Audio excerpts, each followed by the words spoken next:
You are late. Hindi ako late. Ang usapan natin, 5:30 p.m. Of course na. 5 p.m. ang sabi ko at 8:30 na. So, you look like me? I'm a liar? I'm a liar? Ang masabi?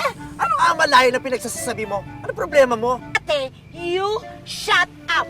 Ako, meron akong pinag-aralang tao. Ang sama-sama mo sa akin.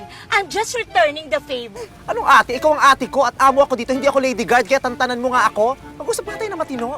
Now, makikipag-usap ng matino.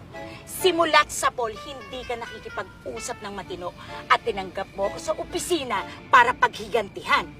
Masisisi mo ba ako matapos pagmalupitan ng pamilya mo ang pamilya ko? Ng pamilya lang tayo. Ito yan! Nanggaling ako sa pamilya ng mga kabayo, samantalang ikaw ay nanggaling sa pamilya ng mga mangga.